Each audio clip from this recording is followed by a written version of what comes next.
Speaking of hope and optimism, Caleb Williams makes his debut Sunday against the Titans in the early window. Very excited, although Tennessee money kind of starting to show the last couple days. Anyways, the first overall pick, Caleb Williams, has never lacked confidence, and Keenan Allen says it only continues to climb. His confidence. He's always been the guy.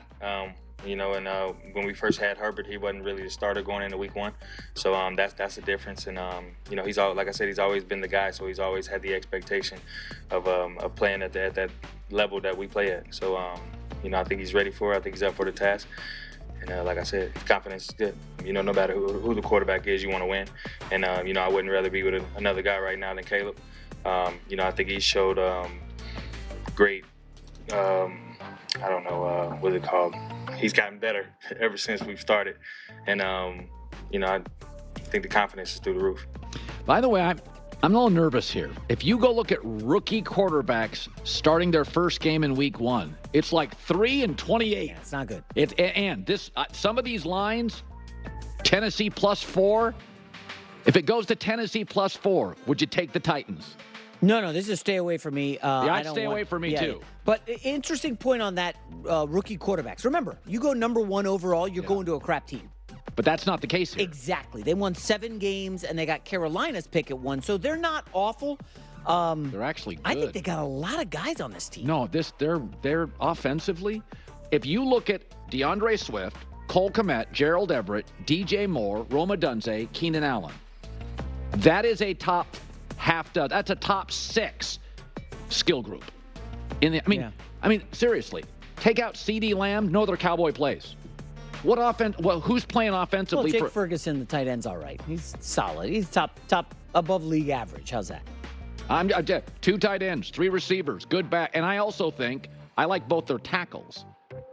I think their GM, a former offensive tackle, Ryan Poles, I think he's hit on some of these offensive linemen. This is not your typical number one team. This is not a bad roster. This is a really elite, as the league pivots to offense, they got dudes. They got speed. They got over-the-top guys, underneath guys. So if you're ranking the 1 p.m. games, this has to be – no, this is number 1. No, this is the number 1 game. I'm nervous. In the early window. Listen, it's better if Caleb wins and Chicago wins because let's the NFL maneuvers their schedule. This is a good opener for them. Tennessee's got a quarterback that nobody likes. Well, they got a brand new staff. They're on the road. They got at least like 9 new starters when you combine offense and defense. We don't even know if their quarterback can play. Most say no. Well, we know their offensive coordinator, the guy who was in Cincinnati, now the head coach, Callahan. Sharp. He's good. Yeah, I know that. And so I expect them to dial up some offense, and maybe Levis looks really good. I don't know.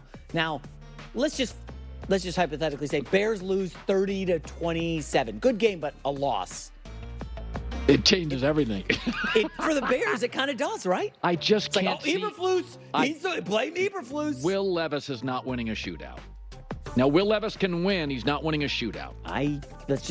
Let's see a game first. The more you talk about, easing into week one, I understand. There's a lot of newness. So many new coordinators around the league. Head coaches. I still have not made a final decision on Blazing 5. Well, you're gonna. No, I suggested that I would consider it. You went over the top like I gave you ice cream for breakfast when I just bought ice cream, put it in the fridge, until you're getting it for breakfast. But you at least have 3 or 4 plays that you really like. I have 2 plays that I like and 3 I can tolerate. Sort of how your Herd Line News goes. Couple I like, a few I tolerate. J-Mac with the news. Well, that's the news. And thanks for stopping by. The Herd Line News. All right, top of the hour, my final picks before we get into the season. Coming up next, Albert Breer, by the way, releases this before the season every year. He goes to GMs, coaches, assistant GMs, personnel directors, execs, coordinators, quarterback coaches. He says, give me your top 5 quarterbacks. The results are out, and there's one that's very interesting next. I just discovered JLab headphones. I'm hooked. JLab, the best audio products in the game at great prices. Take care of you this football season. Everybody's excited. Next in line, though, Colin, Brock Purdy. The third-year quarterback will be eligible for an extension at the end of the season, and Trent Williams wants to be a key factor in getting him a raise.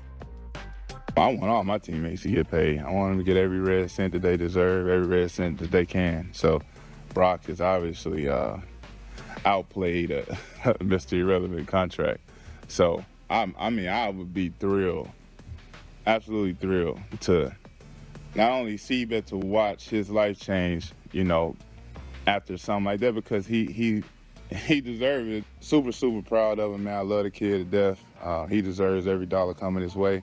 And yeah, I want to be a part to help him get to what exactly he deserves. So he's got 111 passer ratings so far in his career. He makes good decisions, moves well enough, not a huge arm, good enough. He's a lot of good enough with a great coach, a great supporting cast. And I will say this, he makes the right throw. And that's what Shanahan loves with him. That's what Sam Darnold admitted being his backup. This guy upstairs, he's moving fast. He makes the right throw. He rarely lets go of the ball and you go, uh-oh. And that's a big part of Kyle Shanahan. That's why Kyle Shanahan liked Kirk Cousins. Kirk makes the right throw. Kirk doesn't move that great. Kirk doesn't have a big arm. Kirk throws it to where he's supposed to throw it. And for the record, even Garoppolo mostly knew what he was and wasn't. Garoppolo didn't throw up the sideline. He knew he didn't have the arm strength. Garoppolo was great between the hash marks. That's what Kyle wanted. So Kyle and Brock, so much of life is fit. It's really a good fit. You don't have a guy running out of plays. He doesn't have a prickly attitude, rolling his eyes. The play comes in, Brock runs it, and throws to the right spot with just enough mobility to occasionally, and this is a big deal, they couldn't do this with Garoppolo, just enough mobility to move the pocket. Just enough. It's weird because I think of and where he's come, where he's been. Yeah.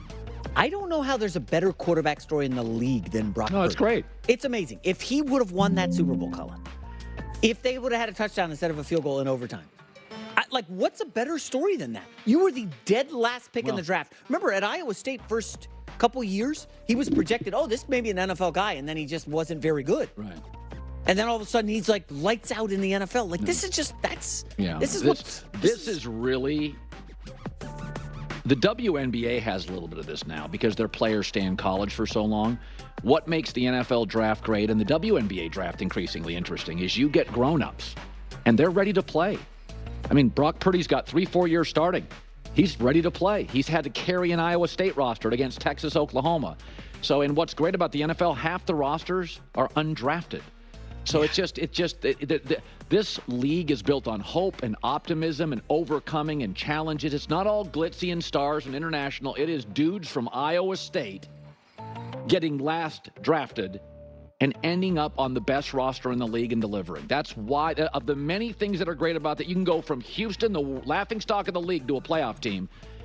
And on an individual basis, you can be Brock Purdy. There's so much hope and optimism for the players, for the franchises, season to season. Yeah. Not equal. And the Kansas City Chiefs open the season at home against Baltimore tonight, and there's this sense that it's been a very noisy offseason for Kansas City, and I would argue again, not all distractions are equal. Take Kansas City and the Jets. The Jets' issues could be disruptive. They need a pass rusher, and he's held out. They thought they had him, and then they didn't, and then he held out, and he's still not starting. And they have an offensive coordinator that they strongly considered hiring another coach to call plays for him. The quarterback took a shot at the coach. Coach took a shot at the quarterback, rebuilding the O-line. Those are disruptions that could affect a locker room or an outcome. Kansas City's issues, to me, aren't disruptive. Rashee Rice in the offseason, a young kid did something stupid. It's called your 20s. The players had his back, and so did the team.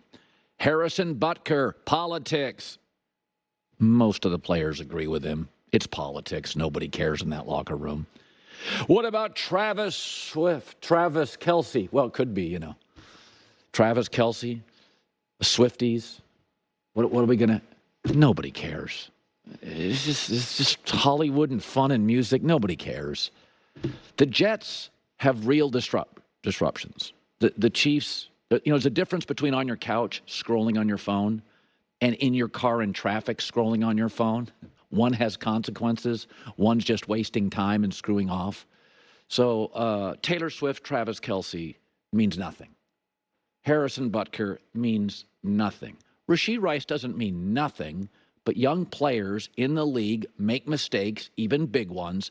You'll find overwhelmingly that Kansas City, from the first moment on, had his back, scold him, have his back.